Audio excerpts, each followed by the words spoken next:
পুঙ্খানুপুঙ্খভাবে আমাদের রিপোর্টাররা আপনাদের সামনে নিয়ে আসবে। কোনো রাজনৈতিক তর্ক বিতর্ক, চিৎকার চেঁচামেচি, ঝগড়া কান পাততে দেয় এরকম নয়, একেবারে আপনার বাড়ির কাছাকাছির খবর সমস্ত নিয়ে আসবো। যেমন অমর্ত্য সেন, প্রথমেই শান্তিনিকেতনের খবর।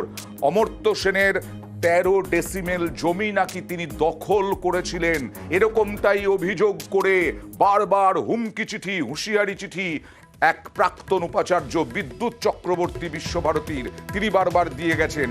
নোবেল জয়ীকে আদালত পর্যন্ত টেনে নিয়ে গেছিলেন। আর সেই প্রাক্তন হয়ে যাওয়া উপাচার্যের যে অভিযোগ, তার সারবত্তা যে নেই, আজকে একটা নোটিশ দেওয়া হয়েছিল নোবেল জয়ীকে, খারিজ করে দিল বীরভূম জেলা আদালত। কথা বলবো প্রতিনিধি ইন্দ্রজিতের সঙ্গে। ইন্দ্রজিৎ, যেভাবে দিনের পর দিন এই বিদ্যুৎ চক্রবর্তী কোনো উপাচার্যকে আমরা দেখিনি এ পর্যন্ত, তিনি আসার পর থেকে যেভাবে অমর্ত্য সেনের উপর চাপ সৃষ্টি করেছিলেন, আজকে অমর্ত্য সেনের যারা গুণগ্রাহী তারা কি বলছেন এবং আজকে বীরভূম আদালত কি বলছে, তার সঙ্গে উপাচার্য কোথায়, প্রাক্তন উপাচার্য বিদ্যুৎ বাবু?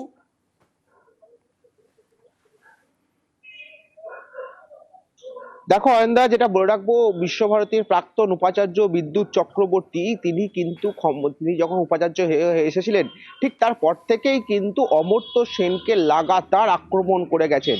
কখনো জমি নিয়ে আক্রমণ করেছেন, কখনো আবার তিনি অমর্ত্য সেন নবেলই পাননি এটা নিয়েও আক্রমণ করে গেছেন। এবং জমি যে তার নয় তার জন্য তাকে উচ্ছেদ করা হবে হুমকি চিঠি পর্যন্ত দেওয়া হয়েছিল। এবং সেই মামলা আদালত পর্যন্ত গিয়ে দাঁড়ায় এবং আদালত আজকে যে রায় দিয়েছে, সেই রায়ে দেখা গেছে যে বিশ্বভারতী যে জমি জরিপ করা হবে বা জমি অমর্ত্য সেনকে উচ্ছেদ করা হবে, সেইটা কিন্তু একদম ভিত্তিহীন বলেই দাবি করেছে এবং তারা রায় দিয়েছে। এবং এক প্রকার এখানে অমর্ত্য সেন কিন্তু জমিতে জিতে গেলেন বিশ্বভারতীর কাছ থেকে। যদিও অমর্ত্য সেনের যারা শুভাকাঙ্ক্ষী রয়েছে শান্তিনিকেতন জুড়ে, তারা কিন্তু সকলেই খুশি এবং আনন্দিত। তারা জানাচ্ছেন যে খরচা হলো সেই খরচা সম্পূর্ণভাবে বিদ্যুৎ চক্রবর্তীর দেওয়া উচিত। আর তুমি যেমনটা বললে বিদ্যুৎ চক্রবর্তী কোথায়, আমরা বিদ্যুৎ চক্রবর্তীর সঙ্গে বারবার ফোনে যোগাযোগ করার চেষ্টা করেছিলাম, তিনি কিন্তু ফোনই ধরেননি। এমনকি একবার যদিও ফোন ধরেছেন, তিনি কিন্তু যখনই নিউজ 18 বাংলার নাম শুনেছেন সরাসরি ফোনটি কিন্তু আর ফোন ধরবেন না, কারণ তিনি প্রাক্তন হয়ে গেছেন। তার আইনজীবীরাও নাকি ছিলেন না আদালতে, তিনি তো ছিলেনই না আদালতে, আইনজীবীরাও যাননি। মানে ভালোই বুঝতে পেরেছিলেন বেগ পেতে চলেছেন। সরকারি আইনজীবী আর অমর্ত্য সেনের আইনজীবী কি বলছেন দেখুন। বিশ্বভারতীর পক্ষ থেকে যে অর্ডার দিয়েছিল 19/4/23-এর, সেই অর্ডারটা জজ সাহেব সেটিসফাইড করে দিয়েছেন অন দ্য গ্রাউন্ড যে that is not in accordance with the law. ওনারা অর্ডারটা আরবিট্রারি অবশ্যই পাস করেছিলেন এবং শুধু আরবিট্রারি না, বায়াসও আছেন। এই কথাগুলো জজ সাহেব তুলে ধরেছেন এবং আমরা যা যা আর্গুমেন্ট করেছিলাম, যে জাজমেন্ট দেখেছিলাম, তার থেকে দেখা যাচ্ছে যে অর্ডারটা দ্যাট ইজ অ্যাবসলিউটলি ব্যাড এবং এটা সেটিসফাইড করে দিয়েছেন। আপাতত বিশ্বভারতীর দাবি খারিজ করে কোর্ট হোল্ড করেছেন যে ওই জায়গা বিশ্বভারতীর সাথে যে অমর্ত্য সেনের জায়গা ছিল, গণ্ডগোলটা ছিল, সেটা অমর্ত্য সেনের পক্ষেই আজকে কোর্ট রায় দিয়েছেন। এবং ওনাদের যে সার্ভে রিপোর্ট ছিল, সেই সার্ভে রিপোর্ট যে ঠিক ছিল না, সেটাও আজকে কোর্ট হোল্ড করেছেন। বিশ্বভারতী কর্তৃপক্ষ যে অন্যায়ভাবে এই কাজটা করছিলেন, তারা আজকে পরিষ্কার কোর্টের ভার্ডিক্টে সেটা প্রমাণিত। এরপর তারা এই রায়ের বিরুদ্ধে হাইকোর্টে যেতে পারেন, কিন্তু আমাদের ধারণা হাইকোর্টে গেলেও একই রায় বহাল থাকবে। আর বিদ্যুৎ চক্রবর্তীর এই লাগাতার আক্রমণে বারবার ক্ষোভ প্রকাশ করেছিলেন শান্তিনিকেতনের আশ্রমিকরা, বিশ্বভারতীর আশ্রমিকরা। আজকে একেবারে চাঁচা ছোলা ভাষায় আক্রমণ করলেন দেখুন। খুব আনন্দের বিষয়, এবং যে উপাচার্য এটা করেছেন তার শাস্তি হওয়া উচিত আমার মনে হয় এর জন্য। কেননা তিনি অনেক রকম এখানে দুর্নীতি চালিয়ে গেছেন, তার মধ্যে এই অমর্ত্যদাকে বিব্রত করাটা হচ্ছে সবচেয়ে বড়। এবং যত টাকা ওনার কোর্টে খরচ হয়েছে সব বিশ্বভারতী না দিয়ে ওনার নিজের পকেট থেকে আদায় করা উচিত, ভাগিয়ে দেওয়া উচিত ওকে এখান থেকে, আর ঢুকতে দেওয়া উচিত না কাছাকাছি। এবারে চলে যাব মালদায়। মালদায় আজকে রোড শো ছিল মমতা বন্দ্যোপাধ্যায়ের, এবং বিভিন্ন জায়গায় রোড শো করছেন। সেই রোড শো চলাকালীন অসুস্থ বৃদ্ধের পাশে মমতা বন্দ্যোপাধ্যায় একদম যাতে কাছাকাছি কোনো হাসপাতাল বা নার্সিংহোমে তাকে ভর্তি করানো যায় সেই নির্দেশ দিলেন। কথা বলবো প্রতিনিধি সেবকের সঙ্গে। সেবক, আজকে অতটা ঠান্ডা ছিল না। আজকে আমি জানি না তোমাদের ওখানে কিরকম, কলকাতায় যথেষ্ট গরম ভাব। এই যে বৃদ্ধ যিনি অসুস্থ হলেন, তিনি কি মমতা বন্দ্যোপাধ্যায়কে দেখতে এসেছিলেন? কি হয়েছিল, এখন তিনি কেমন আছেন?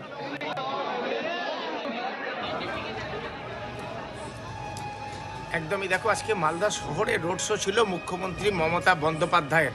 আর মুখ্যমন্ত্রী যখন রোড শো করছেন তখন তিনি দেখতে পান রাস্তার পাশে হুইল চেয়ারে বয়স্ক বৃদ্ধ অসুস্থ দেখাচ্ছিল তাকে। মুখ্যমন্ত্রী রোড শোর মাঝেই তার দিকে এগিয়ে যান, তার সঙ্গে কথা বলে তার পরিস্থিতি জানতে চান শারীরিক। এরপর মুখ্যমন্ত্রী তাকে নিয়ে নিকটবর্তী নার্সিংহোমে গেলেন এবং নিকটবর্তী নার্সিংহোমে গিয়ে নিজেই ভর্তির ব্যবস্থা করে দিলেন। এবং শুধু তাই নয়, রোড শো কিছুক্ষণ থামিয়ে রাখলেন এবং যে পথ দিয়ে তিনি রোড শো নিয়ে এসেছিলেন সেই পথে অর্থাৎ উল্টো পথে হেঁটে গিয়ে চিকিৎসার ব্যবস্থা করলেন। এই বীরা প্রসাদ নামে ব্যক্তি 84 বছর বয়স, মালদার গাজলের বাসিন্দা। তার হার্টের সমস্যা রয়েছে, তার শ্বাসকষ্টজনিত সমস্যা রয়েছে। তিনি চিকিৎসার জন্য মালদা শহরে এসেছিলেন। তখন তিনি এই রোড শো এর সময় আটকে পড়েন যানজটে। আর মুখ্যমন্ত্রী যা করেছেন, যেভাবে তাকে ভর্তির ব্যবস্থা করেছেন, পরিবার আপ্লুত। এমনকি চিকিৎসকরাও কিন্তু মুখ্যমন্ত্রী নিজে নেমে আমার বাবাকে হাসপাতালে পৌঁছানোর সহযোগিতা করেন। মুখ্যমন্ত্রী হেঁটে আসছিলেন, তখন কি উনি হাঁটা বন্ধ করে দিয়েছিলেন? এটা দেখে উনি র্যালি বন্ধ করেছেন। র্যালি বন্ধ করে তবে কি বন্ধ বলবেন? করে আমার পেশেন্টকে ভর্তি করে ব্যবস্থা করেন। উদ্যোগ না নিলে কি হতো, কি অসুবিধা হচ্ছিল? উদ্যোগ না নিলে হয়তো বাবাকে আমি ঠিকঠাক হয়তো হাসপাতালে পৌঁছাতে পারতাম না। আর ঠিকঠাকভাবে হাসপাতালে পৌঁছে দিলেন মুখ্যমন্ত্রী মমতা বন্দ্যোপাধ্যায়ের চিকিৎসক। কি বলছেন দেখুন। তো উনি অ্যাকচুয়ালি সিওপিডি পেশেন্ট। ওই র্যালির মধ্যে পড়ে হয়তো কিছুক্ষণ শরীর খারাপ, মানে একটু শ্বাসকষ্ট হয়, একটু বুকে ব্যথা হয়। মাননীয় মুখ্যমন্ত্রী নিজে ওনাকে ধরে নিয়ে এসে এখানে আমাদের দিশারিতে অ্যাডমিট করার জন্য নিয়ে আসেন। এটা সত্যি খুব প্রশংসনীয়, আমরাও তাতে খুবই খুশি। আর মুখ্যমন্ত্রী মানে তৃণমূল নেত্রী মমতা বন্দ্যোপাধ্যায় কালকে কৃষ্ণনগর এবং শান্তিপুরেও রোড শো করবেন। শান্তিপুরে তাঁর জন্য উপহার তৈরি করে রেখেছেন এক শিল্পী। রেশমের ওপরে সুতি দিয়ে তৈরি এই যে ওয়াল হ্যাঙ্গিং, দেখুন। কথা বলবো প্রতিনিধি রঞ্জিতের সঙ্গে। রঞ্জিত, এটা করতে কত সময় লেগেছে এবং কালকে কি একেবারে হাতে হাতে উপহার দিতে চান?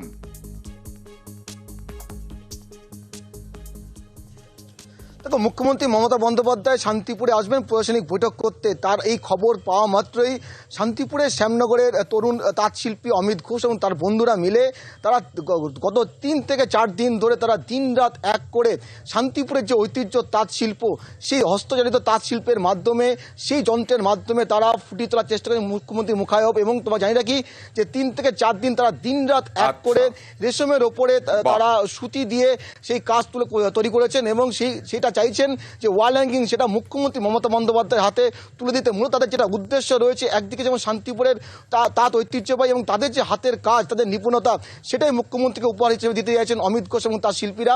এবং গত 3-4 দিন ধরে তারা যখন খবর পেয়েছেন মুখ্যমন্ত্রী শান্তিপুরে আসছেন, তারপরে কিন্তু তারা এই কাজে নেমে পড়েন। এবং শিল্পীরা কি বলছেন দেখি।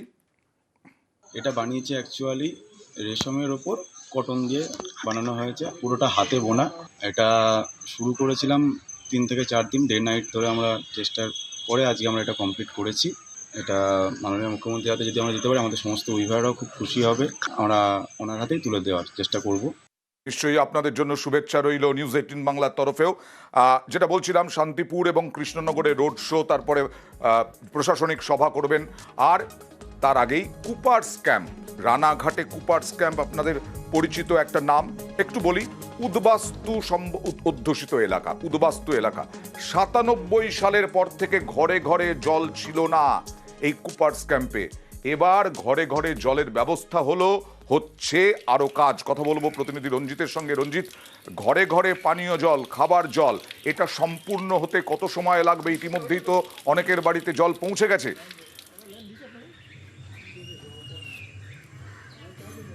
দেখো, 97 সালে কুপাস নোটিফাইড এরিয়া অথরিটি ঘোষণা হওয়ার পর থেকে এখানে কিন্তু পানীয় জলের একটা বড় সমস্যা ছিল। সাধারণত মানুষ এখানে বুস্টার পাম্প যে রয়েছে সেই পাম্পের মাধ্যমে জল সরবরাহ করতো নোটিফাইড এরিয়া অথরিটি, কিন্তু তার পরিমাণ অতটা ছিল না, ফলে সমস্যা পড়তে হতো। কিন্তু জেলা প্রশাসন উদ্যোগে গত কয়েক মাস ধরে সেই উদ্যোগ নেওয়া হয় এবং ইতিমধ্যে 12টি ওয়ার্ডের মধ্যে বেশ কয়েকটি ওয়ার্ডে বাড়িতে বাড়িতে সংযোগ দেওয়া হয়ে গেছে এবং আশা করছে ফেব্রুয়ারি মাসের মধ্যেই সমস্ত ওয়ার্ডে প্রত্যেকটি বাড়িতে পরিস্থিত পানীয় জল পৌঁছে দেবে জেলা প্রশাসন। তার জন্য কিন্তু স্বাভাবিকভাবেই মুখ্যমন্ত্রী সফরের আগে এই ধরনের একটা উদ্যোগকে যেমন সাধুবাদ জানিয়েছে কুপাসবাসী, অন্যদিকে জেলা প্রশাসন খুশি। তো তারা চাইছে আরও দ্রুততার সাথে এই কাজ মিটিয়ে ফেলতে, কারণ দীর্ঘদিন ধরে এখানকার মানুষ তারা পানীয় জল পাচ্ছেন না। মূলত আশ্রিন প্রবণ এলাকা, সেই এলাকায় পানীয় জল মূলত বুস্টার পাম্প এবং নলকূপ থেকে সরবরাহ করা হতো। সেক্ষেত্রে দাঁড়িয়ে মানুষ কিন্তু দীর্ঘদিন ধরে এই সমস্যার মধ্যে ছিলেন, তার দাবিও ছিল। এই একেবারে এই মুহূর্তে যে পরিস্থিতি রয়েছে 12টি ওয়ার্ডের মধ্যে বেশ কয়েকটি ওয়ার্ডে জলের লাইন দেওয়া হয়ে গেছে। ওয়ার্ডে জলের লাইন হয়ে গেছে, আর কয়েকদিনের অপেক্ষা, তারপরে পুরোপুরি হয়ে যাবে বলে আশ্বস্ত করছেন প্রশাসনের আধিকারিকরা। স্থানীয় বাসিন্দা যারা এই সুফলটা পেলেন তারা কি বলছেন দেখুন, খুব স্বাভাবিকভাবে খুশি। প্রথম নলবাহিত লাইন আপনাদের বাড়িতে এলো? হ্যাঁ, বাড়িতে, মানে হাউস কানেকশন যদি যেটা বলেন সেটা এই প্রথম এলো। তাতে কতটা খুশি আপনারা? হ্যাঁ, নিশ্চয়ই আমরা খুশি। আমরা যদি আরও গঙ্গার জলটা পাই তাহলে আরও খুশি হব। আগে তো নলবাহিত কল পেতেন না আপনারা? নলবাহিত কল হচ্ছে আপনার ওই মোড়ে মোড়ে থাকতো, সেখান থেকে আমরা জল নিয়ে আসতাম। কিন্তু বাড়িতে এসে? হ্যাঁ, বাড়িতে এসে। আগে তো জল আমরা নর্মাল জল বাড়ির কলের জল করতাম, আর ওই পৌরসভার যে কল বসিয়েছিল ওই জল খেতাম। প্রথম এত বছর বসবাস করা বই প্রথম? এই প্রথম। সেটা কতটা খুশি? ভালো, অনেকটাই খুশি। গঙ্গার জলটা আসলে আরও খুশি হব। খুব স্বাভাবিক, এত বছর মোড়ে মোড়ে যে কল ছিল সেই মোড়ের জল থেকে কলের জল থেকে নিতে হতো খাবার জল, আর এখন একদম ঘরে জল। বিদায়ী উপপুরপ্রধান এবং জেলা শাসক কি আশ্বাস দিচ্ছেন দেখুন। পিএইচি পাবলিক হেলথ ইঞ্জিনিয়ারিং দপ্তরের পক্ষ থেকে, মানে পিএইচি দপ্তরের মাধ্যম দিয়ে টেন্ডার করিয়ে আমাদের এখানে যত হাউস হোল্ড আছে প্রত্যেকের বাড়িতে জলের ব্যবস্থা পৌঁছে দেওয়ার ব্যবস্থার কাজ চলছে। ইতিমধ্যে প্রায় 40% কাজ হয়ে গেছে। আমাদের যেটা অনুধাবন এবং এজেন্সি যেটা বলেছেন যে জুন মাসের মধ্যে 100% কাজ কমপ্লিট হয়ে যাবে। পিএইচই দপ্তরের মাধ্যমে ওখানে প্রত্যেকটা বাড়িতে মানে খাওয়ার জলের একটা নলকূপ করা হয়েছে। এবার ওখানে কভারেজটা জলটা পড়তে স্টার্ট হয়েছে। আমরা আশা করছি ফেব্রুয়ারি মাসের শেষের দিকে আমরা কিন্তু প্রত্যেকটা বাড়িতেই জলটা পৌঁছে দিতে পারবো। এই মুহূর্তে এখন যে জল ছিল না ওখানে কিন্তু এবার ওরা জল পেতে শুরু করেছে। এখানে জল একেবারে ছিল না, জল পেতে শুরু করেছে। আর জল ছিল যেখানে, সেখানে 7 দিন ধরে জল নেই। কি করছেন বিধায়ক? এই নিয়ে জামুরিয়ায় বিক্ষোভের মুখে পড়লেন অগ্নিমিত্রা পল। একটু দেখুন কি হচ্ছে কথোপকথন।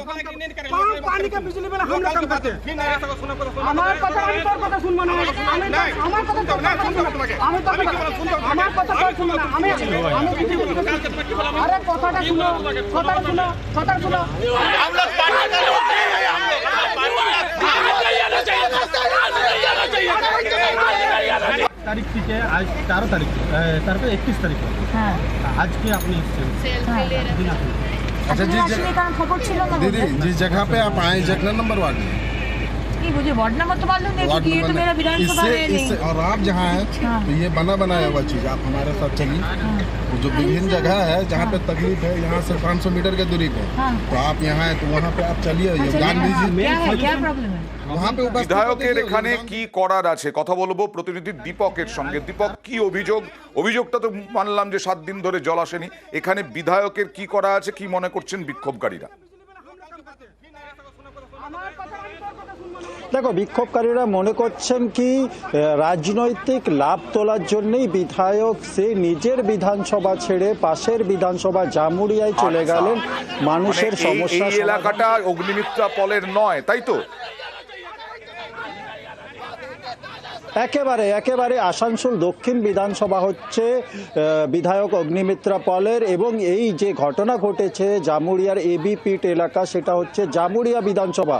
শুধুমাত্র রাজনৈতিক ফায়দা তোলার জন্যই বিধায়ক সেই এলাকার মানুষের কাছে চলে গেলেন, এমনটাই অভিযোগ হচ্ছে বিক্ষোভকারীদের। কারণ হচ্ছে কি, গত কয়েকদিন আগে ইসিএল এর পাম্প পুড়ে গেছে। এই এলাকাতে জল সরবরাহ করে থাকে ইসিএল, সেই পাম্প পুড়ে যাওয়াতে পানীয় জলের কিছু দিন ধরে সমস্যা দেখা দিয়েছে। যেই সমস্যা কাটাতে আসানসোল পৌর নিগম থেকে জলের ট্যাঙ্কার পাঠানো হচ্ছে এলাকায়, কিন্তু নিয়মিত পৌঁছাচ্ছে না, এমনটা অভিযোগ বিজেপির, এবং যার ফলে কিন্তু তীব্র সমস্যায় রয়েছে স্থানীয় গ্রামবাসীরা। কবে মিটবে ইসিএল কিছু বলতে পারছে না। দেখো, ইসিএল কর্তৃপক্ষ জানাচ্ছে কি দ্রুত সমস্যা সমাধান হবে সম্ভবত 2-1 দিনের মধ্যে। যে পানীয় জলের সমস্যা দেখা দিয়েছে এলাকায়, সেই এলাকায় যদি সমস্যা সমাধান না হয় তাহলে একদিকে যেমন আসানসোল পৌরসভা পানীয় জল সরবরাহ করছে গ্রামে জলের ট্যাঙ্কারের মাধ্যমে, সেই ক্ষেত্রে ইসিএলও তারা জলের ট্যাঙ্কারের মাধ্যমে এলাকায় জল পাঠাবে। যাতে আপাতত সমস্যার সমাধান তো হলো, কিন্তু এটা তো স্থায়ী হতে পারে না। আর এখানে অগ্নিমিত্রা পলের এলাকাই নয়, সেখানে তিনি গেলেন, সেটাই বলা হচ্ছে রাজনৈতিক স্বার্থে গেলেন। এটা আমার বিধানসভা নয়, আমি এখানে এসেছি সমস্যার সমাধান করতে। ওদের গায়ে লাগছে টিএমসির কর্মীরা যে আমি কেন এসেছি সমস্যার সমাধান করতে। সব কিছুতেই তো রাজনীতি। আজকে এতদিন ধরে জানুয়ারির 8 তারিখ থেকে জল নেই, তোরা ঠিক করিসনি কেন? আমাকে আসতে হলো কেন? বিধায়ক কোথায়? কার কাউন্সিলর কোথায়? এরা তো একটা জিনিসই জানে, চিৎকার করা, অপদস্থ করা, হেনস্থা করা, তাই করছে এরা। 2008 থেকে 31 তারিখ পর্যন্ত জল নেই, তাই তো 31 পর্যন্ত। আজকে পারমিশন হয়ে গেছে, শনিবার পাম্প চলে আসবে। আজকে এমএলএ কেন কি দরকার ছিল? এতদিন বিজেপির এখানে বড় বড় নেতারা ছিল, কোথায় ছিল এখানে? আমরা তো জানতে পারছি যে কোনো পলিটিক্যাল নেতা নিয়ে আসিনি এখানে। इसलिए क्योंकि इससे पहले वो जीवन में नहीं आए, उनको ये नहीं पता कि कितना नंबर वार्ड है।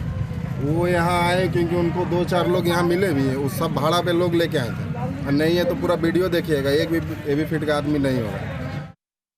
আর এবার দেখাবো জনসংযোগ, যে জনসংযোগের যে পরিকল্পনা, যে জনসংযোগের কর্মসূচি, সেই কর্মসূচি বিভিন্ন জায়গায় পালন করা হচ্ছে মুখ্যমন্ত্রীর নির্দেশে। শালবনীতে দুয়ারে জেলা শাসক, আদিবাসী গ্রামে পশ্চিম মেদিনীপুরের জেলা শাসক দেখছেন সেই ছবি। অভাব অভিযোগ শুনছেন, একেবারে মাটিতে বসে একেবারে সাধারণ মানুষ কাছে পেয়ে গেছেন জেলা শাসককে, ডিএমকে। কথা বলবো প্রতিনিধি শোভনের সঙ্গে। শোভন, কি অভিযোগ উঠে এলো? ডিএম কি আশ্বাস দিলেন এবং কোন কোন মূল অভিযোগ? দেখো অয়নদা, তোমাকে জানিয়ে রাখি যে আজকে জেলা শাসক, পশ্চিম মেদিনীপুরের জেলা শাসক, তিনি যে গ্রামকে বেছে নিয়েছিলেন সেটি আদিবাসী অধ্যুষিত গ্রাম শালবনীর অন্তর্গত বুড়িচল গ্রাম। সেই গ্রামে কিন্তু দুপুরে পৌঁছে যান। সমস্যা সমাধান ও জনসংযোগ কর্মসূচির অঙ্গ হিসেবে এদিনের এই জেলা শাসকের পরিদর্শন ছিল এবং সেইখানে গিয়ে তিনি মাঠে বসে পড়েন এবং মাঠে বসে পড়ে দীর্ঘক্ষণ ধরে তিনি এলাকার যে গ্রামবাসীরা রয়েছেন তাদের বিভিন্ন সমস্যার কথা শোনেন এবং সেই সব সমস্যার কথা শোনার পাশাপাশি তিনি যারা উপস্থিত ছিলেন সংশ্লিষ্ট দপ্তরের বিভিন্ন আধিকারিকরা তাদেরকে নির্দেশ দেন যে যত দ্রুত সম্ভব তাদের কিন্তু এই সব সমস্যা, যে গ্রামবাসীদের বিভিন্ন যে সমস্যা রয়েছে, কারো আধার কার্ডের সমস্যা রয়েছে, কারো ভোটার কার্ডের সমস্যা রয়েছে, এছাড়াও বিভিন্ন ধরনের যে সমস্যা রয়েছে সেইগুলি যাতে দ্রুত সমাধান করা যায় তার জন্য তিনি সঙ্গে সঙ্গে নির্দেশ দেন এবং বেশ কিছু গ্রামবাসীদের হাতে তিনি এদিন পরিষেবাও তুলে দেন। যেমন অবশ্যই আমরা আশা করব যাতে দ্রুত এই সমস্যাগুলোর সমাধান হয়। এই রকম ভাবে মাটিতে বসে জেলা শাসকরা শুনছেন, মহকুমা শাসকরা অভিযোগ শুনছেন, ভাবাই যায় না। ডিএম কি বলছেন দেখুন। বেশ কিছু লোধা কমিউনিটি থেকে লোকজন এসেছে, কিছু কিছু ইস্যুজ আছে, কাস্ট সার্টিফিকেটস নিয়ে, আধার আপডেশন নিয়ে, খাদ্য সাথী নিয়ে। আমি অলরেডি বিডিও সাহেব প্লাস আমাদের যে ডিস্ট্রিক্ট থেকে যে টিম এসেছে তাকে আমি ইনস্ট্রাকশন দিয়েছি। আমি এখানে ক্যাম্প করে নেব, স্বাস্থ্য সাথী কার্ড নিয়ে, খাদ্য সাথী কার্ড নিয়ে প্লাস আধার আপডেশন ক্ষেত্রে আমি উইদিন 7 days এখানে যে আছে ক্যাম্প করছি। আমি চাই কি যত ইস্যুজ আছে তার সমাধান আমি করতে পারি। একদিকে শেখ শাহজাহান প্রায় 26 দিন হয়ে গেল সন্দেশখালীর বেতাজ বাদশাহ, তিনি অধরা, কিন্তু তার সই করা আবেদন জমা দিচ্ছেন আইনজীবী কোর্টে। কোথায় শাহজাহান? আর শাহজাহানের অনুপস্থিতিতে মাঝে মধ্যে কিছু কিছু মানুষ বিরোধিতা করছেন, বিরোধী সুর, বিরোধী স্বর, বিরোধী কণ্ঠ উঠছে। কোথায় দেখাবো একটা ছোট্ট বিরতি। কোথাও যাবেন না প্লিজ, সঙ্গে থাকুন। और ये धोनी की हुई जी गजब ग्रिप कैसे SRMB जैसे SRMB TMT बार की विंग ग्रिप टेक्नोलॉजी सीमेंट के साथ बनाए मजबूत पकड़। Grip is important. Top technology strength और एक्स रिप्स फिनिश बनाता है टॉप टेक को टॉप TMT बार। दिल से घर बनाओ।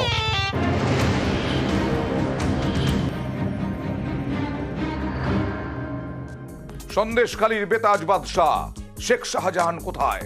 তিনি অধরা, আমরা জানি না, অনেকেই হয়তো জানেন, কিন্তু তার অনুপস্থিতিতে এবার উঠছে ক্ষোভের স্বর, ক্ষোভের আওয়াজ। এই যে দেখছেন আদিবাসী, তারা এই আদিবাসীদের থেকে নাকি জোর করে জমি নেওয়া হয়েছে, এরকমটাই অভিযোগ এরা করছেন। তাদের বিরুদ্ধে শেখ শাহজাহানের 2 ঘনিষ্ঠের বিরুদ্ধে কথা বলবো প্রতিনিধি অনুপমের সঙ্গে। অনুপম, কাদের কাদের বিরুদ্ধে অভিযোগ, তারা কি করেছিলেন এবং এখন কিভাবে সাহস পাচ্ছেন এই আদিবাসী মহিলারা তারা বিক্ষোভ দেখানোর, তারা ক্ষোভ দেখানোর?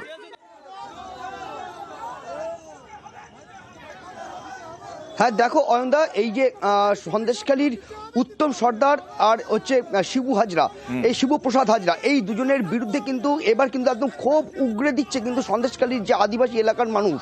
তার কারণ হচ্ছে এই যে উত্তম সর্দার আর শিবুপদ হাজরা, এদের বিরুদ্ধে যেটা অভিযোগ, এরা বিঘের পর বিঘে মেছো জমি তারা জোর করে দখল করে তারা মাছের ভেড়ি করেছে এবং যাদের জমি নিয়ে তারা মাছের ভেড়ি করেছে তাদের কিন্তু কোনো রকম টাকা পয়সা দেয় না এবং জোর জবরদস্তি সেই মেছো ভেড়ি কিন্তু মাছের জায়গা কিন্তু মাছের ভেড়ি দখল করে কিন্তু তারা ব্যবসা করছে। এবং প্রতিটা এই যে শিবুপদ হাজরা এবং হচ্ছে উত্তম সর্দার, এরা কিন্তু এখানকার কিন্তু জেলা পরিষদের সদস্য এবং দাপুটে তৃণমূল নেতা। এবং বিক্ষোভকারীরা কি বলছেন তারপরে তোমার কাছে আসবো। 30 বিঘা জমির মতো খালটাকে বেঁধে নিয়ে ওরা ঘিরে নিয়ে নোনা ফিশারি করেছে এবং আমাদের এই জমিগুলো সব নোনা ফিশারি করেছে। আজকে 3 বছর ধরে ফিশারি করছে, অথচ সাধারণ মানুষকে যাদের রেকর্ড আছে তাদেরকে টাকা দিচ্ছে, বাদ বাকি কি পাট্টা সম্পত্তি কিংবা যারা দখল করে এতদিন বাকি আছে তাদের কাউকে কোনো টাকা পয়সা দেয় না, তাদেরকে টাকা পয়সা চালিয়ে তাদেরকে মারার হুমকি দেখায়। আচ্ছা অনুপম, যেটা বলছিলাম, এরা সাহস পেলেন কোত্থেকে? এতজন মানুষ নেমে পড়েছেন বিক্ষোভ দেখাতে, আর শিবু এবং ওই উত্তম তারা কোথায়?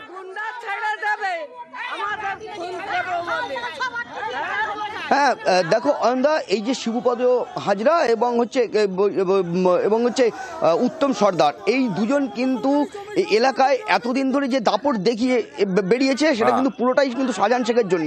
এবং যেহেতু শাহজাহান শেখ এই মুহূর্তে নিরুদ্ধে, শাহজাহান শেখকে কিন্তু দেখা যাচ্ছে না, তারপরেই কিন্তু এলাকার মানুষ কিন্তু মুখ খুলতে কিন্তু সাহস পেয়েছে এবং তারা কিন্তু প্রকাশ্যে বেরিয়ে এসেছে। এবং শুধু এই যে আজকে না, এরপরে কিন্তু যেটা তাদের যেটা দাবি, এরপরে কিন্তু একে একে সন্দেশখালী এলাকার যত মানুষ আছে সবাই কিন্তু বিক্ষোভে ফেটে পড়বে, যাদের যাদের জমি এরকম ভাবে। আর উত্তম কোথায় এই মুহূর্তে? দেখো শিবুপদ হাজরা এবং হচ্ছে উত্তম সর্দার, তারা কিন্তু এই মুহূর্তে কিন্তু গা ঢাকা দিয়ে রয়েছে, তারাও গা ঢাকা দিয়েছে, অর্থাৎ শেখ শাহজাহানও গা ঢাকা দিয়েছেন, উত্তম এবং শিবুও গা ঢাকা দিয়েছেন। ওই যে বলছিলাম না, অধরা আছেন, কিন্তু অধরা থেকেও আগাম জামিনের আর্জি, একেবারে তার সই করা আবেদন তো জমা দিতে হচ্ছে। কথা বলবো প্রতিনিধি জিয়াউলের সঙ্গে। তাহলে শেখ শাহজাহান কোথায়? অনেকেই নিশ্চয়ই জানেন জিয়াউল, আমরা জানি না। একদম, দেখো আমরা যেমন জানি না, পুলিশও জানেন না তা শেখ শাহজাহান কোথায় রয়েছে। কিন্তু শেখ শাহজাহানের হয়ে তার আইনজীবী বারাসাত নগর দায়ের আদালতে আগাম জামিনের আবেদন করলেন।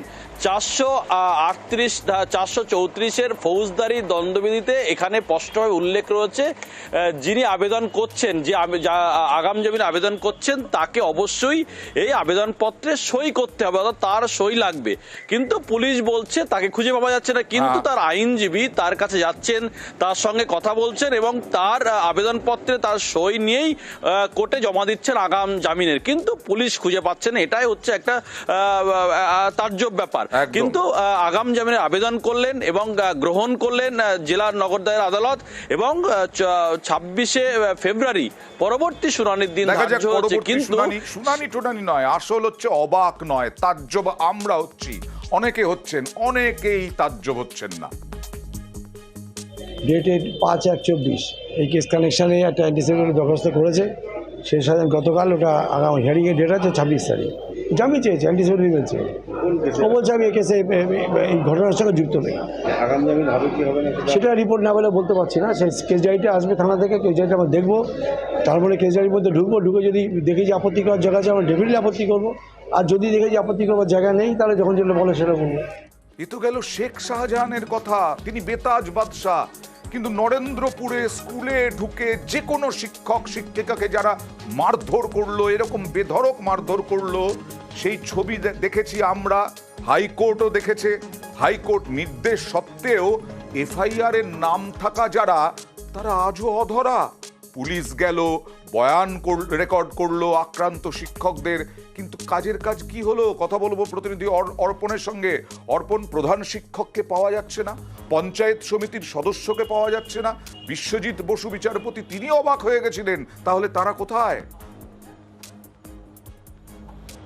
একদমই অয়নদা, নরেন্দ্রপুরের যে শিক্ষককে মারধর এই ঘটনার তদন্ত যদি বলা যায় কচ্ছপের থেকেও ধীর গতিতে এগোচ্ছে। এবং আজ দেখা গিয়েছে প্রথম দিন থেকেই আমরা যেটা দেখাচ্ছিলাম অয়নদা, যে ছাত্র সংখ্যা কম, আজকে কিন্তু ছাত্র সংখ্যা অনেকটা বেড়েছে, কিন্তু ছাত্রদের সঙ্গে তাদের অভিভাবকরা স্কুলে আসছেন, কারণ তারাও আতঙ্কিত আবার হামলা হতে পারে। তারা বলছেন এই ঘটনার সঙ্গে যারা যুক্ত রয়েছেন তাদেরকে কঠোর শাস্তি দেওয়া হোক। হাইকোর্ট বলছে তাদেরকে গ্রেপ্তার করতে হবে, নির্দিষ্ট সময় বেঁধে দেওয়া হচ্ছে, কিন্তু এই ঘটনায় এখনো পর্যন্ত 54 জনের নাম নিয়ে এফআইআর করা হয়েছে, যার মধ্যে তৃণমূল নেতা রয়েছে, প্রধান শিক্ষক রয়েছে। যাদের নাম রয়েছে তাদেরকে তো গ্রেপ্তার করতে পারেনি পুলিশ এখনো পর্যন্ত, পাশাপাশি যে আদার্স 50 জন তার মধ্যে মাত্র 4 জনকে তারা গ্রেপ্তার করেছে। এবং এতেই এই ঘটনাতে স্কুলের সুষ্ঠু পরিবেশ ফিরে আসতে কিছুটা হলেও একটু বাধা পাচ্ছে অদ্দা। তবু এই আজকে আমরা গিয়েছিলাম, তারা বলছেন যদি আবারও হামলা হয়, অর্থাৎ তারা এখনো পর্যন্ত আতঙ্কে রয়েছেন। শিক্ষকরা বলছেন যে আমরা স্কুলের যে পরিবেশ, যে শিক্ষার পরিবেশ সেটা ফিরিয়ে আনতে চাই, পুলিশ সাহায্য করছে, কিন্তু অপরাধীরা কোথায়? যারা অপরাধীরা কোথায়? পুলিশ কি জানে না এটা হতে পারে? আর অভিভাবকরা আশায় আছেন। দেখুন, প্রশাসন এখন খুঁজছে, এখন ঠিক আছে ওনাদের ব্যাপার এখন, তবে আশা করি ধরা পড়বে। সব স্কুলে ঢুকে মারপিট করা, শিক্ষকদের উপরে মারপিট করা একদমই উচিত নয়। এইসব ভয় তো একটা থাকবেই, কারণ একটা স্কুলে পরবর্তীকালে আবার এরকম হতেই পারে, মারপিট দাঙ্গা হতেই পারে। প্রশাসনকে করা হওয়া উচিত, অবশ্যই প্রশাসনকে এই বিষয়ে দেখা উচিত। আর কতবার বলতে হবে? অভিভাবকরা বলছেন, বিচারপতি বলছেন, কড়া কোথায় হচ্ছে প্রশাসন? শিক্ষকরা বলছেন ভয়ের পরিবেশ থাকবে, এর জের সত্যি তো থাকবে। আজকে স্কুলের পরিবেশ অনেকটা স্বাভাবিক, তবে ছাত্র সংখ্যা কিন্তু যে হারে আসে সে হারে কিন্তু আসেনি আর কি। এই পরিবেশ ফিরিয়ে আনার জন্য আমাদের তো হার্ড অ্যান্ড সোল চেষ্টা করতে হবে। মানুষ এমনিতে ভীত সন্ত্রস্ত খানিকটা আর কি, আর বাচ্চাদের মধ্যে তো আতঙ্কটা এখনও কাজ করছে। সামনে তো মাধ্যমিক, সুতরাং স্কুলটা অনেকটাই আগের থেকে অনেকটা ভালো জায়গায় আছে। অভিভাবকদের বার্তা দেবো যে ভয় পাওয়ার কিছু নেই, আমরাও যখন আসছি পুলিশ প্রোটেকশন দিচ্ছে আমাদের, তাদের উদ্দেশ্যে বার্তা এটাই যে তারা ভয় পাওয়ার কিছু নেই, তারা আস্তে আস্তে স্কুলে আবার যেরকম ছন্দে ছিল আগের মতো তারা আবার স্বাভাবিক ছন্দে ফিরে আসুক। এ তো গেল সন্দেশখালীর বেতাজ বাদশা এবং এখানে তৃণমূল নেতা কর্মী, তাদের কথা আপনারা ভুলে গেছেন। আপনাদেরকে মনে করিয়ে দিই, আপনাদের মনে রাখার কথাও নয়, মনে থাকার কথাও নয়। দত্তপুকুরে এইরকম একটা ঘটনা ঘটেছিল। এবার মনে করিয়ে দিই, পরীক্ষা চলাকালীন প্রধান শিক্ষক মোবাইলগুলো নিয়ে, যাতে মোবাইল ব্যবহার করতে না পারে, এই ভদ্রলোকের কাছে রেখেছিলেন শিবুশি। তারপরে পরীক্ষা শেষ হওয়ার পরে মারতে মেরে ফেলেছিল পড়ুয়াদের একাংশ। এই শিবুশিকে টুকলিতে বাধা দেওয়া, মোবাইল কেন নিয়ে রেখেছিলেন? 2023-এর 29 নভেম্বর, গত বছর 29 নভেম্বর। এখনো যারা হামলা চালালো অভিযুক্তরা সাজা পায়নি। কথা বলবো প্রতিনিধি জাউলের সঙ্গে। জাউল, ধরা পড়েছে তারা? ধরা তো অবশ্যই পড়েনি, কিন্তু তারা এখনো পর্যন্ত অধরা এবং 2 মাস অতিক্রান্ত। পরিবারের অবশ্য যেটা স্পষ্ট দাবি যে নরেন্দ্রপুরে যেখানে শিক্ষকদেরকে মারধর, সেই ছবি ভাইরাল, পরবর্তীকালে বেশ কয়েকজন গ্রেপ্তার হয়েছে, এফআইআর হয়েছে, তাহলে 2 মাস অতিক্রান্ত, এখানে কেন শিক্ষাকর্মীকে পিটিয়ে মারলো বেশ কয়েকজন ছাত্ররা, দুষ্কৃতির মতন ব্যবহার করলো, কিন্তু তারা কেন অধরা? এই প্রশ্নই তুললেন শিবুশির স্ত্রী। স্পষ্ট যেটা একটা 29 নভেম্বর 2023, এই যে ছোট জাগুলিয়া হাই স্কুল রয়েছে, সেখানে পরীক্ষার আগে একেবারে নোটিশ আকারে টানিয়ে দেওয়া হয় যে কোনো ছাত্রছাত্রী পরীক্ষা চলাকালীন মোবাইল নিয়ে আসতে পারবেন না। কিন্তু ভৌত বিজ্ঞানের দিন দেখা গেছে বেশ কয়েকজন ছাত্রছাত্রী মোবাইল নিয়ে টুকলি করছেন, সেইগুলোর শিক্ষকদের নজরে আসে এবং প্রায় 10 থেকে 12টি মোবাইল বাজেয়াপ্ত করে এবং স্পষ্টভাবে জানিয়ে দেওয়া হয় গার্জেন না আসলে এই মোবাইল দেওয়া যাবে না। অর্থাৎ স্পষ্টভাবে জানানো হয়েছিল, কিন্তু দু একজন গার্জেন তারা ভুল স্বীকার করে নিয়ে যায়। কিন্তু পরবর্তীকালে 7-8 জন শিক্ষক পড়ুয়া তাদের কোনো গার্জেন আসেনি এবং প্রধান শিক্ষক পরীক্ষা শেষের পরে তিনি বেরিয়ে যান, অন্যান্য শিক্ষকরা বেরিয়ে যান, কিন্তু এই শিক্ষাকর্মী শিবুশির কাছে মোবাইলগুলো রেখে গেছিল, অর্থাৎ পরের দিন দেওয়া হবে এই খবর তাদের সেই ছাত্রদের কাছে যায় এবং তারা মোবাইল ছিনিয়ে নেওয়ার চেষ্টা করে, তখন বাধা দেয় এবং তাকে লাঠি সোঁটা দিয়ে বেধড়ক মানে পড়ুয়া তারা এমন দুষ্কৃতির মতো আচরণ করেছে তাদের পর্যন্ত ধরতে পারছে না পুলিশ। এ বিশ্বাস করা অসম্ভব। আর যারা গার্জিয়ান, যারা অভিযুক্ত পড়ুয়া, তাদের গার্জিয়ানদের লজ্জা করছে না, তারা সামনে আনছেন না তাদের কুসন্তানদের। দেখুন এই যে শিবুশি, তার যে স্ত্রী, তিনি কি বলছেন। কয়েকদিন ধরে দেখছি নরেন্দ্রপুরের স্কুলে ছেলেদের এসে অনেকেই মারধর করেছে, ওনাদের উপর অনেক অত্যাচার চালিয়েছে, কিন্তু তার তদন্ত হয়েছে, তারা ধরাও পড়েছে, পুলিশ এফআইআর করেছে, কিন্তু আমার স্বামী তো পুরো প্রাণে চলে গেল।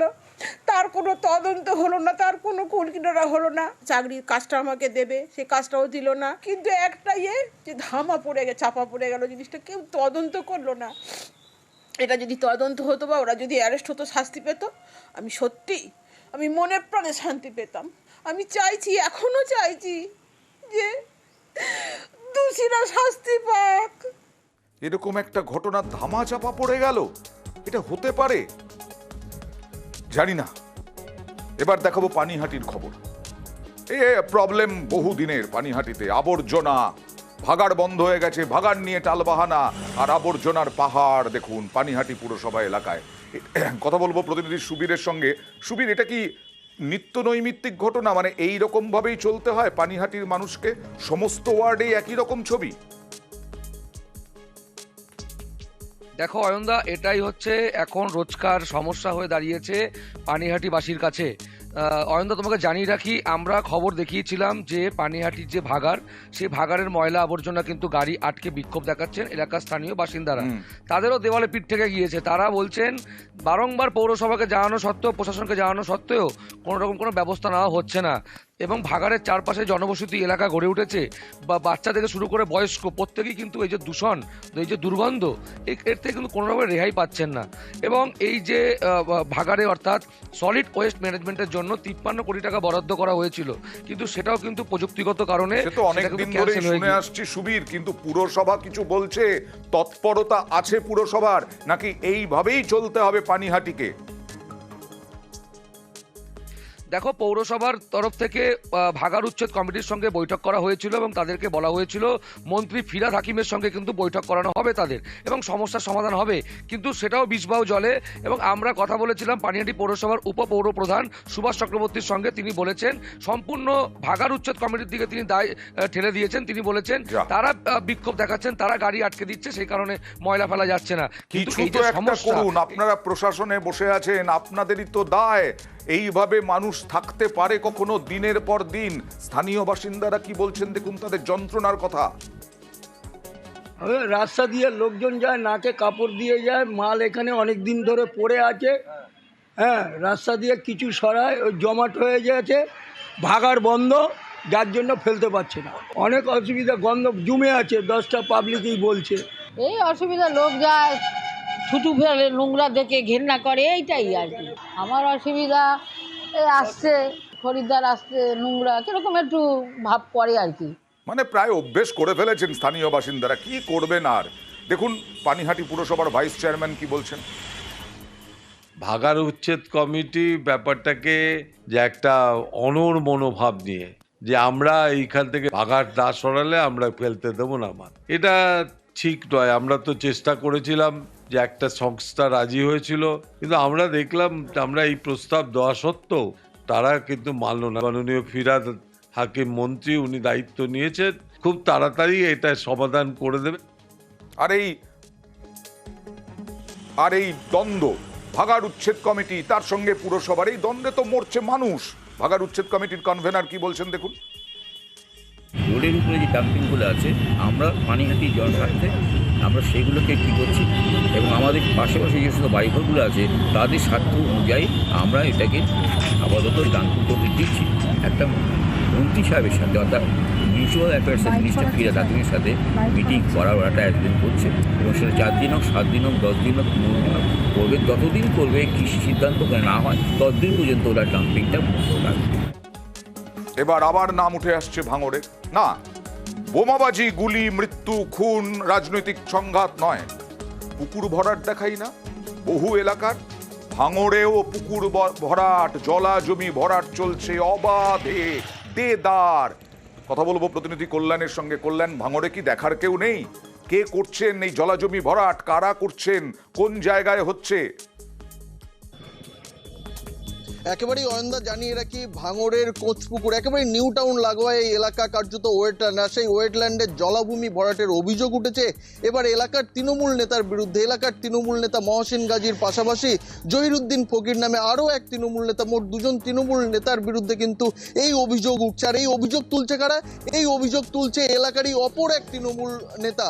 মূলত তার অভিযোগের পাশাপাশি যে সমস্ত বিরোধী আইএসএফ, বিজেপি থেকে শুরু করে বিরোধী যে সমস্ত রাজনৈতিক দলের নেতৃত্ব রয়েছে তারাও কিন্তু এই দুই মহসিন গাজী এবং জহিরুদ্দিন ফকির এই দুজনের বিরুদ্ধে এই অভিযোগ তুলছে। রাতের অন্ধকারে বড় বড় ডাম্পার চালিয়ে যে মিক্সিং প্লান্টের মশলা, সেই মশলা কার্যত দিয়ে সেই পুকুর ভরাটের কাজ চলছে। যদিও এই বিষয় নিয়ে ক্ষুব্ধ আরাবুল ইসলাম, তিনি জানান যেহেতু সম্প্রতি খুব তাড়াতাড়ি তাহলে এই যে আরাবুল ইসলাম রয়েছেন, আরো বড় বড় নেতারা রয়েছেন, তারা কি করছেন? তারা ভরাট করতে দিচ্ছেন? কল্যাণ, একেবারেই আরাবুল ইসলাম কিন্তু সরাসরি এই ঘটনা নিয়ে মুখ খুলেছেন। তিনি কিন্তু বিষয়টি নিয়ে যথেষ্ট ক্ষুব্ধ। খুব এই বিগত কয়েকদিনের মধ্যেই কিন্তু কলকাতা লেদার কমপ্লেক্স থানায় পুলিশ আধিকারিকের পরিবর্তন হয়েছে। আর এই নতুন পুলিশ আধিকারিক আসায় এখনো পর্যন্ত আরাবুল ইসলাম কিন্তু ওই পুলিশ আধিকারিকের সঙ্গে কথা বলে উঠতে পারেননি। তবে ব্লকগতভাবে বা প্রশাসনিকভাবে তিনি কিন্তু দ্রুত এই যে পুকুর আরাবুল ইসলাম সাহেব ব্যবস্থা নিন। এইভাবে পরের পর পুকুর ভরাট হয়ে যাবে। আপনারা যদি ঠিকঠাক মতো দায়িত্ব পালন করেন তাহলে তো আমাদের ভবিষ্যৎ প্রজন্মকে বাঁচিয়ে রাখতে পারবো। শুধু কি পকেটের কথা ভাববেন সবাই?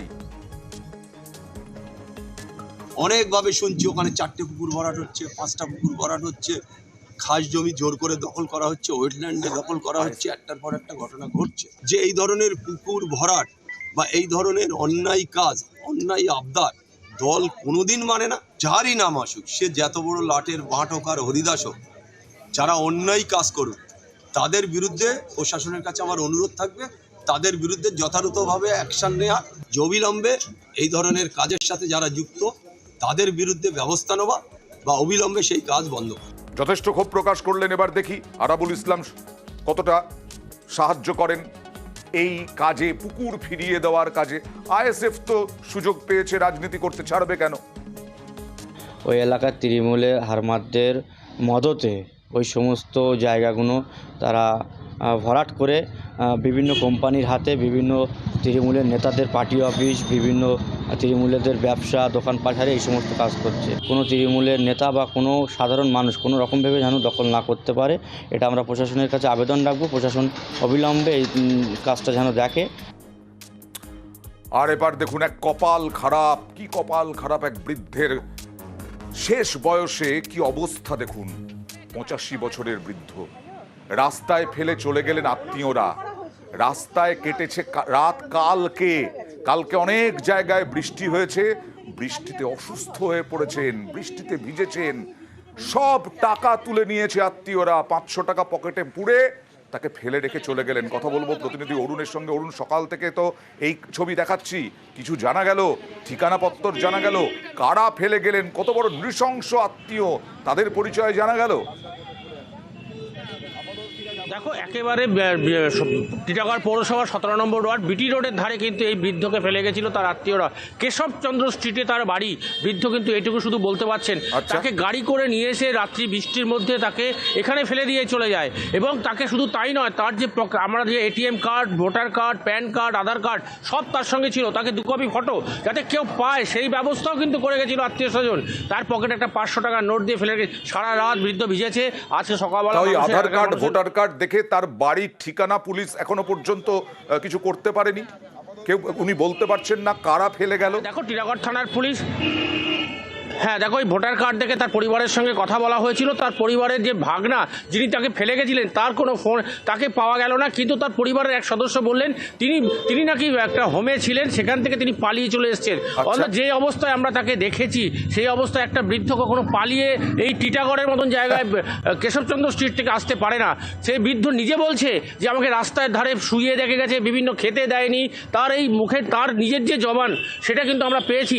তার এই দুর্দশা দেখে এলাকার মানুষ এবং টিটাগড় পৌর কাউন্সিলর সেখানে আসে। যারা এই নৃশংস আত্মীয় যারা এইভাবে ফেলে রেখে গেছেন এবং অজুহাত দিচ্ছেন যে এই বৃদ্ধ পালিয়ে আসবেন, হাঁটারই ক্ষমতা নেই। কে রেখে গেল আপনাকে? প্রদীপের ছেলে। কখন রেখে গেছে? রাত্রে। আবার খাবো বলে খালি ঘুরাচ্ছে, কালকে ঘুমাচ্ছে, কিন্তু খেতে দিচ্ছে না। কিসে করে নিয়ে এসেছিল? ওদের একটা গাড়ি ছিল, সেই গাড়িতে নিয়ে এসছে, রাস্তায় ফেলে দিয়ে গেছে। ভাতও দেয়। আর কাউন্সিলর কি বলছেন দেখুন, কাউন্সিলর কি ব্যবস্থার আশ্বাস? ভোরবেলায় হঠাৎ করে আমার এই নির্মল সাথীর দুজন মহিলা আমাদেরকে ফোন করে, দিদি শিগগিরই আসো, এক বয়স্ক ভদ্রলোক এখানে পড়ে আছে, ওনাকে কে ফেলে দিয়ে গেছে। দৌড়াদৌড়ি করে আসলাম, এসে দেখছি তো ওনাকে এখানে ফেলে রেখে দিয়ে গেছে। আর ওনার টাকা পয়সা এটিএম থেকে যা তুলেছে সেটাও নিয়ে নিয়েছে। আর আমাদেরকে ওনার ভাগনা বলছেন যে উনি ভারত সেবাশ্রম থেকে পালিয়ে এসেছেন। ওনার পক্ষে কি পালানো সম্ভব? ভাই আর ভাগনার কাছে উনি থাকতেন, এবার এনারা যে এনার এটিএম থেকে টাকা তুলেছে, তারপরে ওনারা টাকাটা নিয়ে সারা দুনিয়া ঘুরিয়ে বলছে আমাকে একটু ভাতও খেতে দেয়নি, শুধু খাওয়াবো করেছে করে ফেলে। হ্যাঁ। আর এবার বালুরঘাটের খবর দেখুন। বালুরঘাটে বন্ধুর হাতে বন্ধু খুন, তাই হয়। পিকনিকের নামে ডেকে নিয়ে গিয়ে বন্ধুকে খুন। কথা বলবো প্রতিনিধি অনুপের সঙ্গে। অনুপ, কি হয়েছে ঘটনাটা? একদমই বন্ধুর হাতে খুন হলো বন্ধু। এই ঘটনা পতিরাম থানার পাইকপাড়া এলাকায়। যেটা জানা গেছে যে গত সোমবার দুপুরে এলাকায় একটা পিকনিকের জন্য ডেকে নিয়ে যায় সন্তু দাস নামে ওই এলাকারই আরেক যুবক, রং মিস্ত্রি পেশায়। তারা দুজনেই রং মিস্ত্রি। পিন্টু দাসকে তার বাড়ি থেকে কিছুটা দূরেই তারা সেখানে পিকনিক খাচ্ছিল। এরপরই ওই যে পিকনিক যেখানে খাওয়া হচ্ছিল সেখানে চিৎকার চেঁচামেচি শুনতে পায়। এলাকার মহিলারা সেখানে ছুটে যায়, ছুটে গিয়ে দেখে যে ওই সন্তু দাস তার যে পিন্টু দাস তাকে মাথা ইটের মধ্যে বাড়ি মেরে মেরে থেতো করছে। সেই সময় লোকজন ছুটে আসে, ছুটে আসার পরে সেখানে তাকে জল দিতে যায়।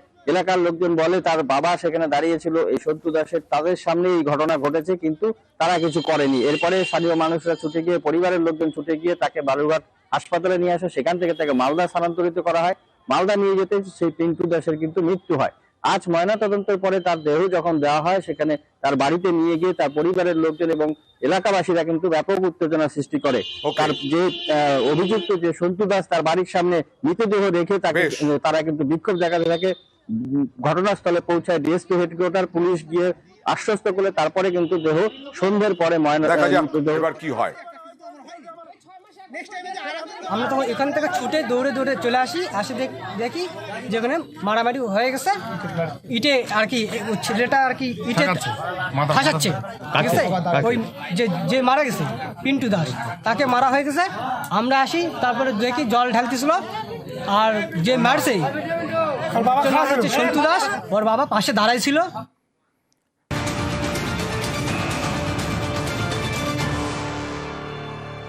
এই মুহূর্তের বিগ ব্রেকিং, গ্রেফতার হেমন্ত সোরেন। ইডি গ্রেফতার করলো হেমন্ত সোরেন। ঝাড়খণ্ডের মুখ্যমন্ত্রী হেমন্ত সোরেন গ্রেফতার হলেন। সকাল থেকেই মোটামুটি ভাবে অপেক্ষা ছিল কখন ইডি জালে নেয়। আর ইডির জালে কিছুক্ষণ আগেই গ্রেফতার হেমন্ত সোরেন।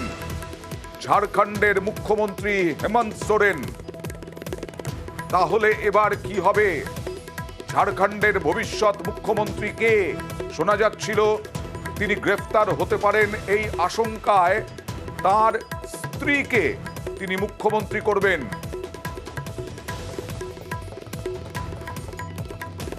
কথা বলবো প্রতিনিধি शंकर आनंदের সঙ্গে। शंकर जी, किस घोटाले में एलिगेशन है, किस घोटाले में हेमंत सोरेन के ऊपर?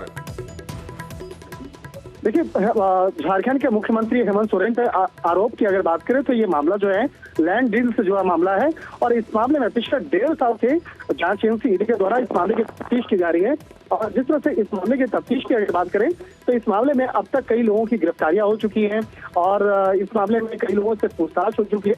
तो उसी पूछताछ के दौरान में ये जानकारी मिली थी कि मुख्यमंत्री हेमंत सोरेन से जुड़ा हुआ जो कुछ कनेक्शन जो है वो निकल के सामने आया। तो जांच एजेंसी के द्वारा इस मामले की पड़ताल करने के लिए और इस मामले में विस्तार से पूछताछ करने के लिए तकरीबन 10 बार उनको पूछताछ का समन भेजा गया था, लेकिन वो पूछताछ की प्रक्रिया में हिस्सा नहीं ले रहे थे। लेकिन आज जिस तरह से पूछताछ का वक्त मुकर्रर किया गया और मुख्यमंत्री हेमंत सोरेन के द्वारा पूछताछ के लिए वक्त दिया गया, तो आज 1 बजे से पूछताछ चल रही थी और पूछताछ के बाद अब ऐसी जानकारियां निकल के आ रही थी हो सकता है कि उनकी मुश्किलें बढ़ जाएं। लेकिन इस मामले में जांच एजेंसी के द्वारा फिलहाल अभी तक कोई भी औपचारिक तौर पे इनपुट जो है साझा नहीं किया गया है। तो फिलहाल हमें इंतजार करना पड़ेगा कि अगर गिरफ्तारी होती है तो इस मामले में जांच एजेंसी के द्वारा कितने बजे का वक्त मुकर्रर कर किया जाएगा और जांच एजेंसी के द्वारा जब औपचारिक तौर पे इस मामले की जानकारी दी जाएगी तो उसके बाद निश्चित तौर पे हम अपने शंकर जी फ्यूचर सीएम कौन होगा? हेमंत सोरेन राजभवन पहुंचे हैं और राजभवन पहुंचने की जो वजह बताई जा रही है, जो इसका सूत्र बता रहे हैं कि हो सकता है कि वहां पे जाकर के वो इस्तीफा दें। तो इस्तीफा देने के बाद जो अन्य मुख्यमंत्री की अगर बात करें कि अगले मुख्यमंत्री कौन हो सकते हैं, तो उसमें सबसे प्रमुख नाम पर चंपई सोरेन का नाम सामने आ रहा है। और चंपई सोरेन की अगर बात करें तो चंपई सोरेन झारखंड की राजनीति में काफी पुराना नाम है, काफी बड़ा नाम है और उनके नाम की चर्चा चल रही है। लेकिन इन तमाम जो मामलों पर जो अभी कयास जिस तरह से लग रहा है, तो एक अनुमान लग रहा है कि हो सकता है कि थोड़ी देर के बाद इस मामले में औपचारिक तौर पर पुष्टि भी हो जाए। लेकिन इस मामले में जांच एजेंसी के द्वारा जब तक औपचारिक तौर पर पुष्टि नहीं किया जाएगा तब तक हमें फिलहाल इंतजार करना पड़ेगा। नहीं, अभी तक क्या खबर है? अभी तक हेमंत सोरेन कहां पर है? देखिए, हेमंत सोरेन जो है जो अपने आवास में जो पूछताछ चल रहा था, पूछताछ के बाद उसके बाद वो अपने वहां से निकले और निकलने के बाद वो राजभवन पहुंचे। राजभवन में पहुंचने की जो वजह है वो वहां पर पहुंचने के बाद राजभवन में पहुंचने के बाद वहां पर हो सकता है कि इस्तीफा देंगे। तो राजभवन में पहुंचने के बाद राज्यपाल को इस्तीफा देने के बाद ही जो तमाम जो कवायद हैं वो आगे की औपचारिकताओं को पूरा किया जाएगा। तो थोड़ा सा इंतजार करना पड़ेगा कि इस मामले में आगे किस तरह की कार्रवाई होती है, किस तरह से इस मामले पर आगे एक्शन लिया जाएगा। तो इस मामले में अभी जांच एजेंसी के द्वारा कुछ भी औपचारिक तौर पर भी जानकारी साझा नहीं की गई है, तो हमें थोड़ा सा इंतजार करना पड़ेगा इस मामलों पर। जी, कुछ जाना जा रहा है कि कितना रुपए का घोटाला है, ऐसे कुछ? अब देखिए, घोटाला का मतलब है ये कैश का अमाउंट का मामला नहीं है। ये मामला जो है झारखंड के में एक बहुत बड़े लैंड से जुड़ा हुआ मामला है, जो जमीन से जुड़ा हुआ एक घोटाला का मामला था। और उस मामले में जिस तरह से एक जानबूझकर एक बड़े लैंड को जिस तरह से बकायदा बेचा गया और उसका जो एक फायदा कहीं कहीं मुख्यमंत्री हेमंत सोरेन और उनके परिजनों को मिला, तो इस तरह का एक आरोप है।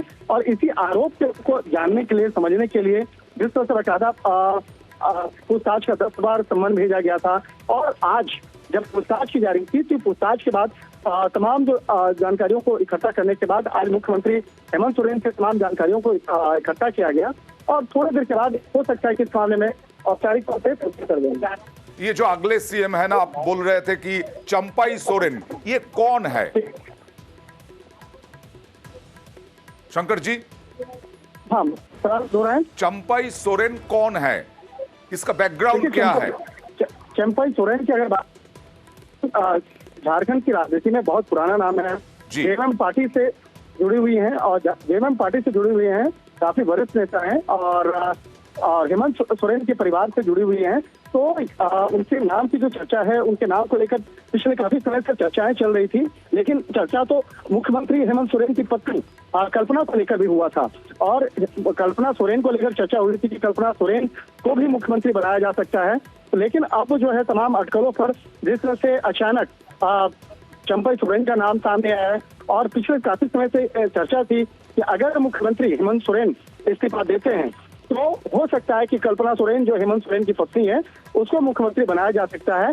लेकिन हो सकता है कि उनके नाम को लेकर तमाम जो एक स्वीकृति होती है विधायकों के द्वारा वो नहीं मिल पाई और उसी की वजह से चंपई सोरेन का नाम सामने आया और कहा जा सकता है कि चंपई सोरेन का नाम आने के बाद अभी अटकलें जो हैं वो चल रही हैं और इस मामले में थोड़ी देर के बाद जेएमएम के द्वारा भी औपचारिक तौर पर जो लिस्ट है वो जारी किया जा सकता है।